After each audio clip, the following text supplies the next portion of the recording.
ओए नमस्कार दोस्तों, आप लोगों का संकल्प एकेडमी में स्वागत है। कल थोड़ा कुछ कारणवश वीडियो नहीं बन पाया, इसलिए आज हम लोग पास्ट परफेक्ट टेंस का पैसेज पढ़ेंगे। इससे पहले हम लोग पढ़ चुके हैं पास्ट इंडिफिनिट और पास्ट कंटिन्यूअस। आज पास्ट परफेक्ट टेंस का हम लोग पैसेज पढ़ेंगे। चलिए देखते हैं।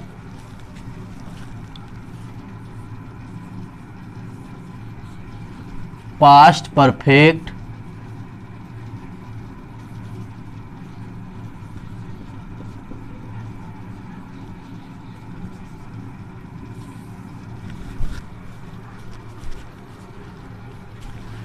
परफेक्ट टेंस पैसिव वॉइस पढ़ना है। तो पहले तो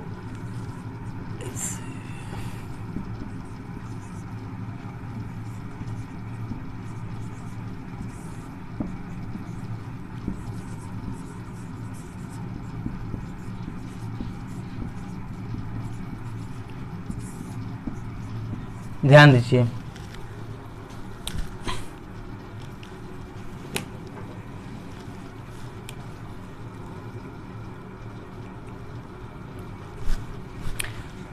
एक्टिव वॉइस पढ़ने से पहले क्लियर है। पहले तो पैसिव वॉइस आना चाहिए। पैसिव वॉइस पढ़ने से पहले एक्टिव वॉइस आना चाहिए। एक्टिव वॉइस मतलब टेंस आना चाहिए। तो पास्ट परफेक्ट का टेंस हमें आना चाहिए। तो टेंस आने के लिए क्या है, पहला सब्जेक्ट होता है। इसमें सब्जेक्ट प्लस क्या होता है, इसमें हेड लगता था। हेड के बाद मेन जो वर्ब था उसका थर्ड फॉर्म लगता था, तब क्या लिखा जाता था, ऑब्जेक्ट लिखा जाता था। यानी ये इसका सूत्र था, ये एक्टिव वॉइस का सूत्र ये था। क्या था, सब्जेक्ट था, हेड लिखा जाता था, उसको मेन वर्ब का थर्ड फॉर्म लिखा जाता था, ऑब्जेक्ट है। हेल्पिंग वर्ब एक ही था, वो भी हेड। यानी ये एक्टिव वॉइस टेंस के लिए है। जब पैसिव वॉइस में इसको हम जब बदलेंगे तो पैसिव वॉइस में मैं कई बार बता चुका, पहले ऑब्जेक्ट होता है। चाहे कोई भी पैसिव वॉइस हो, पहले ऑब्जेक्ट होता है। पहले ऑब्जेक्ट के बाद क्या लगेगा, हेल्पिंग वर्ब। हेल्पिंग वर्ब का हेड रहता ही है, अब बस बीन लगा देते हैं एक्स्ट्रा, तभी ना पहचान होगा। हेड रहेगा, सिर्फ बीन लग जाएगा। उसके बाद मेन वर्ब का थर्ड फॉर्म तो हमेशा रहता था, चाहे परफेक्ट हो, चाहे कंटिन्यूअस हो, चाहे कोई भी हो, मेन वर्ब का थर्ड फॉर्म रहता ही था। और उसके बाद बाई लगाकर क्या लगा देंगे, सब्जेक्ट। ये है इसका फार्मूला।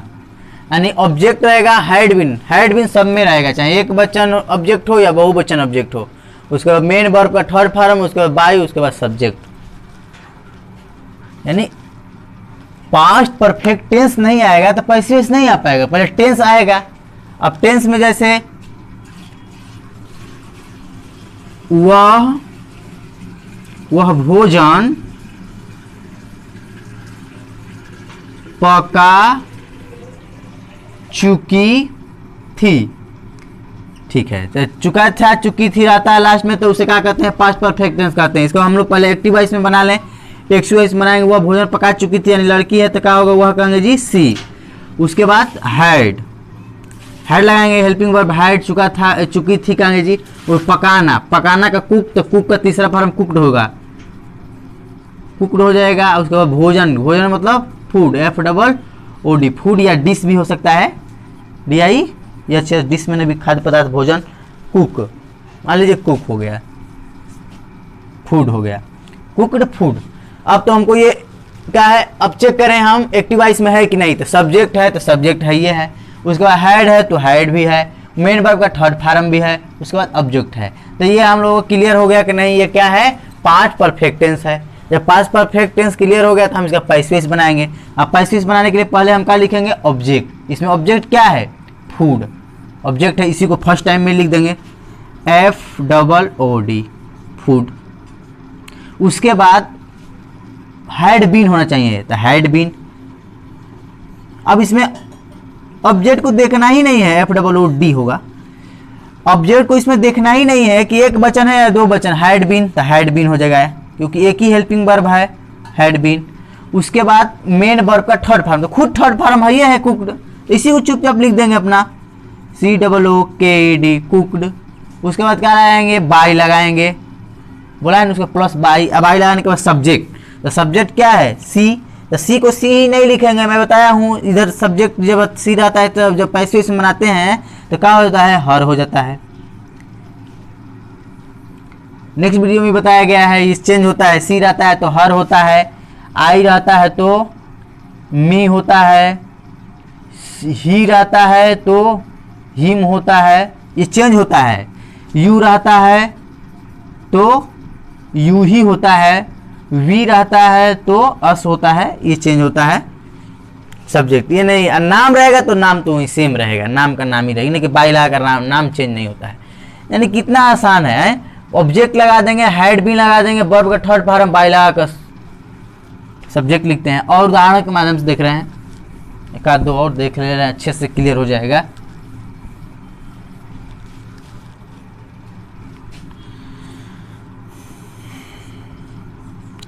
The father had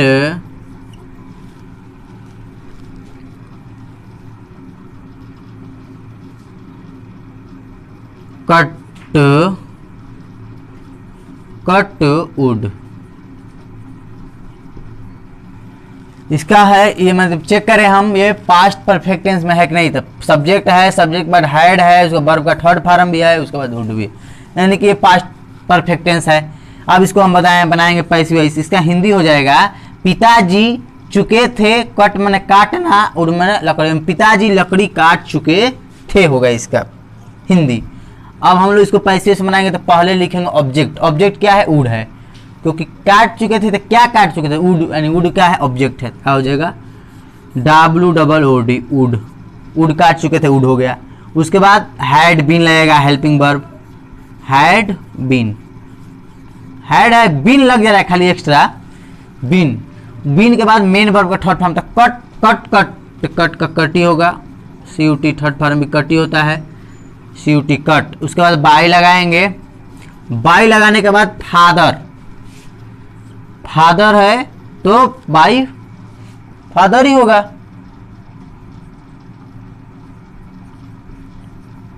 अब बाई फादर थोड़ा नहीं बदलेगा, ये सब बदलता है, नहीं ये नहीं बदलेगा। तो इस लाएंगे वुड, द लगा दीजिए, द वुड लगा दीजिए, the wood had been cut by father. इस तरह बनेगा इसका पैसिव वॉइस। अगर मान लीजिए कुछ देर के लिए निगेटिव होता है अगर, तो क्या होता है, यहाँ पर सिर्फ नाट हो जाता है, हेल्पिंग वर्ब के बाद नाट हो जाता है, यानी कि the father had not cut would, पिताजी लकड़ी नहीं काट चुके थे। इसका मतलब ये हुआ, जब इसको पैसिव वॉइस बनाएंगे तो ये सिर्फ यहीं पर ये दो ठे हो जा रहा है ना, हैड बीन, तो इसके बीच में क्या लगा देंगे, NOT, बीच में। ये नहीं बगल में, यहाँ पर सोचेंगे कि जैसे इसमें हैड के बाद कट के बीच में लिखा गया था, आप यहाँ पर नहीं, क्योंकि इसमें एक ही हैड था तभी तो नाट लगा, लेकिन दो है तो बीच में ही लगाते हैं नाट। तो हैड बीन था तो इसके बीच में लगा देंगे नाट, और कोई चेंजिंग नहीं होगा। निगेटिव के लिए भी क्या करना है, निगेटिव है तो इसी के बीच में, हैड बीन के बीच में क्या लगा दीजिए, नाट, निगेटिव के लिए हो जाएगा। अगर मान लीजिए, एक मिनट अब से लिख रहे हैं, इंट्रोगेटिव भी बता दें। अगर इंट्रोगेटिव होता, क्या पिताजी लकड़ी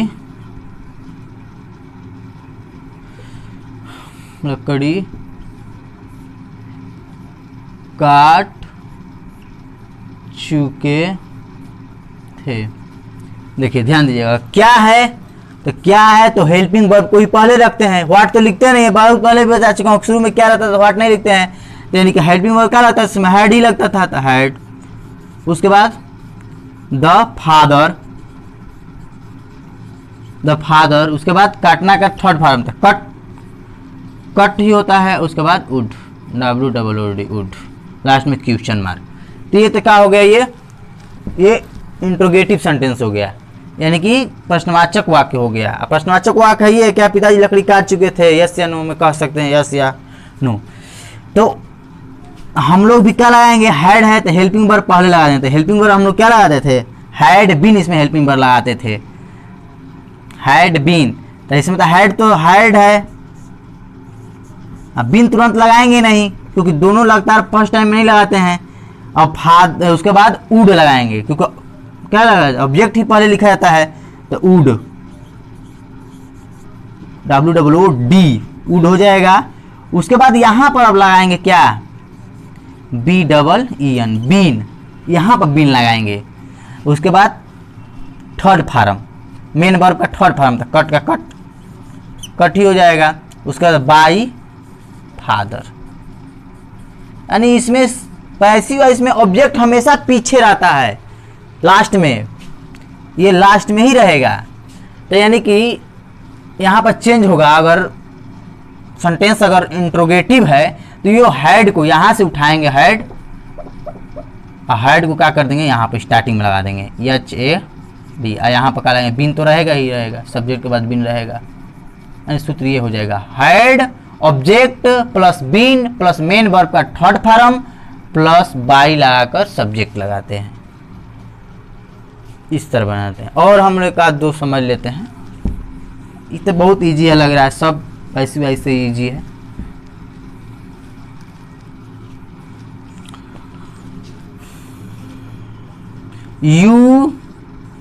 you had taught, TAUGH, taught English, ENGLISH, full stop नहीं, फुल हाँ क्वेश्चन मार्क नहीं, फुल स्टॉप। अब इसमें क्या करेंगे, हम पहले पैसिव वॉइस बनाएंगे, एक्टिव वॉइस है, ये पास्ट परफेक्ट टेंस का एक्टिव वॉइस है, यानी टेंस में ये है, टेंस में है तो हम इसको पैसिव वॉइस में बनाएंगे। तो पैसिव वॉइस में बनाएंगे तो इंग्लिश को पहले लिख देंगे, क्योंकि ऑब्जेक्ट पहले लिखा जाता है, तो इंग्लिश को पहले लिखेंगे सूत्र पर, ENGLISH, इंग्लिश लिख देंगे। इंग्लिश लिखने के बाद क्या, हैड बीन लगाते हैं, हेल्पिंग वर्ब, तो हैड बीन कर दिए। हैड बीन के बाद वर्ब का थर्ड फॉर्म, तो खुद थर्ड फॉर्म है, ये है, तो टाट, TAUGH,